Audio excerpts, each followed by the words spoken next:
Alright, what's going on, guys? So this video is going to be a little bit different.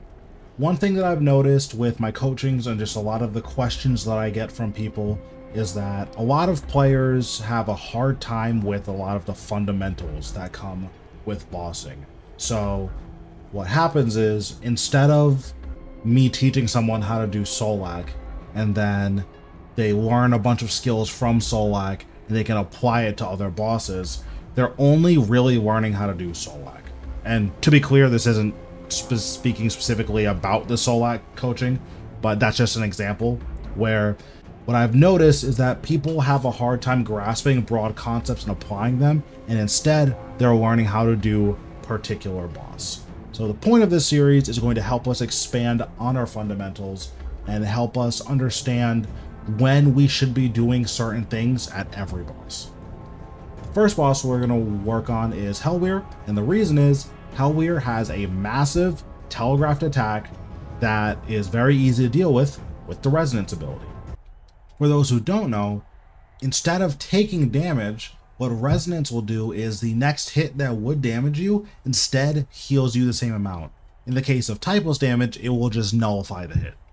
So by the end of this video, hopefully you guys have a good understanding of what telegraphs usually look like, how you can respond, and what the difference between responding properly and responding improperly is going to look like. So here, we're just going to go into the boss, and then I'm not going to explain what anything is. I'm just going to go through my thought process. So I'm playing on Revolution. I'm just going to let my Revolution do everything for me. The only thing I'm going to do is activate Ghosts now. So I'm going to click on Hellweir. So here, I'm taking damage. Seems to be coming from this green poison, so we're just going to walk away. So Hellweir says something and then gets up on his hind legs. So I just use Resonance because he stops hitting me. So here, he says you cannot escape me, and then is standing in spot and like swiping around. So I just put on Protected Melee and walk away from him, and then the damage stops. So while those three things happened relatively quickly, the reality is that even if you don't really know a whole lot about Hellweir, you can still develop a pretty good understanding of like what to do here by just paying attention. So here, he says you will bleed again, so I just cast Resonance. Again, he gets up on his back legs and has a pretty long telegraph, so that's why I did that. So he goes over here and starts doing these melee swipes. So I put on Protected Melee and I walk away. And then I just put Soul Split back on.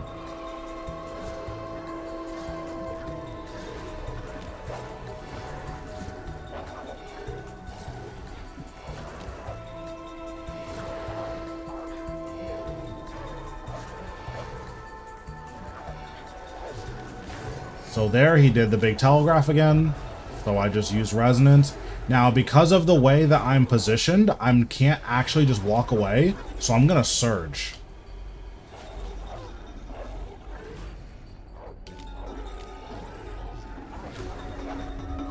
And that is how you deal with Hellweir. Now, if you noticed, I didn't eat any food, I did use my overloads, but besides that, I don't have any gear, right? I have a Blood Fury, I have my main hand and my offhand, and then a Luck of the Dwarves. So I have no gear on. And then, without knowing anything about the boss, by just looking at what the boss is doing, we can develop a pretty good understanding of what's going to happen. And not only that, whenever he does, you know, it looks like it's going to be a huge attack, we can press Resonance, and it heals us like 3,000 damage. Where he heals us 3,000 health. That goes to show that by paying attention to bosses, we can actually learn a lot about what the bosses are going to do without having to look at a guide or without really understanding what's happening. Like, we can just have a good idea. So here we're going to just leave and we're going to go through it again. I'm going to activate both of these to heal, and then we're going to eat. Okay, we're going to summon this.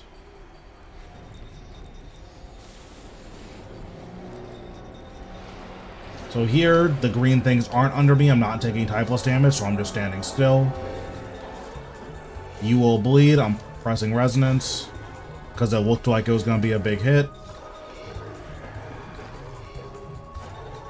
So he dashes over here, so I'm going to put on Protect Melee and walk this way. Okay, the melee damage stops, so I'm going to put back on Soul Split.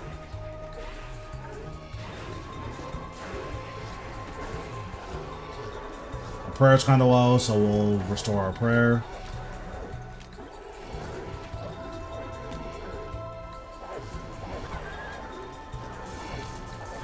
And this is pretty much it. We're just going to rinse and repeat this. So you will bleed. I'm going to press Resonance. I pressed Resonance pretty late there, but we still got the heal off just because of how long the Telegraph was. So here he's doing the swipes again. We're going to walk away until the melee damage stops. Stopped. We're going to put Soul Split back on.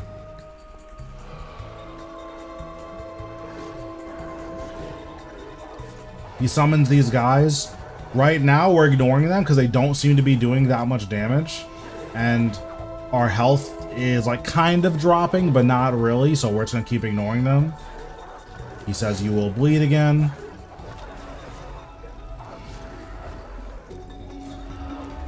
And that's another kill.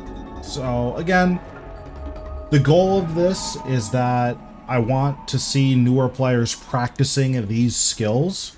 So ideally, I know where my resonance is. So when I see a big hit, I'm already thinking, okay, that's probably going to hit me really hard if I don't block it. So I'm going to use resonance. And because I already know where it is, I can always get it in time. Even though I'm reacting to what I'm seeing on the screen, I can still get it in time just because I know where the buttons are.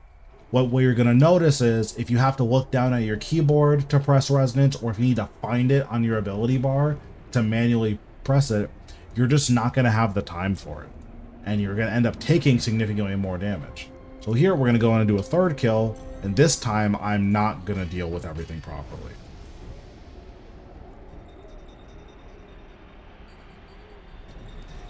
We're going to summon our guys.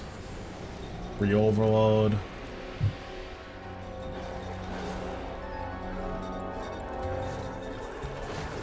So here that did like 3,000 damage. That's quite a bit of damage.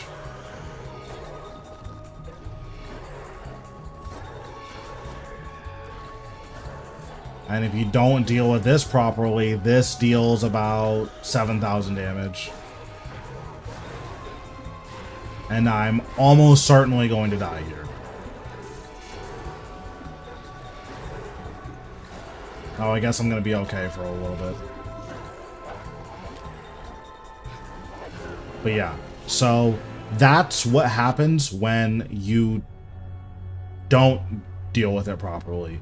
But you notice, because I was dealing with things properly, even with basically no gear, I was ending kills with about the same amount of health that I was starting with. So hopefully for some of you very new players, or for you players who basically got your gear then jumped into Zuk or jumped into Ratio, hopefully this shows you what you should be looking for when you're doing bosses.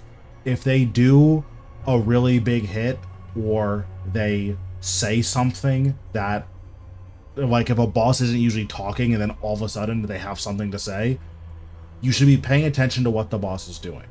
Ratio does the same thing. Before he uses Finger of Death, he says, "Die at my hand." So when you hear that, you already know, okay, I need to either resonance or put on Deflect Necromancy. When he says, "This is true power," when he has 5 stacks of volley, we've used Volley of Souls. We know it's a 3-stack ability. We know it hits really hard. So that's not an ability that I can just put on Deflect Necromancy and be fine. It's going to hit you like 4k through Deflect Necromancy. If you're already low, it's going to be really easy for you to die. So using Reflect or using Devotion is going to be really, really important. So hopefully this is a skill that you guys can apply to other bosses, and that you're paying more attention to other bosses so that you can deal with a lot of those mechanics. Even a boss like Raksha, if you know the tail swipe is coming, but you're not sure if you can dodge it, you can resonance, because Raksha does telegraph the tail swipe. If you resonance, you'll still get stunned, but you won't take the typeless damage. So yeah, that's pretty much it. This is going to be the beginning of a mini-series where I'm going to go over some of the fundamentals and which bosses you can go to practice those fundamentals. Yeah. Thanks guys for watching, and I'll see you in the next one.